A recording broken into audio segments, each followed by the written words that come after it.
Friends, ഞാൻ ഇന്ന് കുറച്ച് സെലിബ്രിറ്റീസിനെ കാണാൻ വന്നിരിക്കുകയാണ്. വെറും സെലിബ്രിറ്റീസ് അല്ല, നല്ല വാക്സ് കൊണ്ട് ഉണ്ടാക്കിയ സെലിബ്രിറ്റീസ്. ആദ്യം തന്നെ ഞാൻ പോയി കണ്ടത് നമ്മുടെ മെസ്സിയെയാണ്. അതും കഴിഞ്ഞ് ഞാൻ നേരെ പോയത് സൂപ്പർ സ്റ്റാർ രജനികാന്തിന്റെ അടുത്തേക്കാണ്. അപ്പൊ ഞാൻ നോക്കിയപ്പോ മിസ്റ്റർ ബീൻ എന്നെ നോക്കി ചിരിക്കുന്നു. പിന്നെ നമ്മുടെ ലാലേട്ടൻ ദേ ഇരിക്കുന്നു. അങ്ങനെ ലാലേട്ടന്റെ അടുത്തും ഞാൻ കുറച്ചു നേരം പോയിരുന്നു. അത് കഴിഞ്ഞ് ഞാൻ ചാർലി ചാപ്ലിനെ കണ്ടു, കൃഷിനെ കണ്ടു, മോദിജിനെ കണ്ടു, ഗ്രേറ്റ് കാലിയെ കണ്ടു, എന്തിന് ജെയിംസ് ബോണ്ടിനെ കണ്ടു. ഇവരെല്ലാരും ഒരു ഹാളിൽ അങ്ങോട്ടും ഇങ്ങോട്ടും നോക്കി ഹാപ്പി ആയിട്ട് ഇരിപ്പുണ്ട്.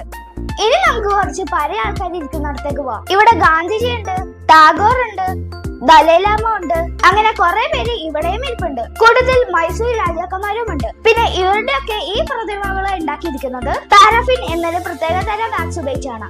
അപ്പോ ഈ പ്രതിമകളെല്ലാം ഞാൻ കണ്ടത് മൈസൂരിലെ ചാമുണ്ടേശ്വരി സെലിബ്രിറ്റി വാക്സ് മ്യൂസിയത്തിൽ വന്നാണ്. പിന്നെ ഇവരെയൊക്കെ നിങ്ങൾക്കും ഇഷ്ടപ്പെട്ടെങ്കിൽ വീഡിയോ ലൈക്ക് ചെയ്യാൻ മറക്കല്ലേ. ബൈ.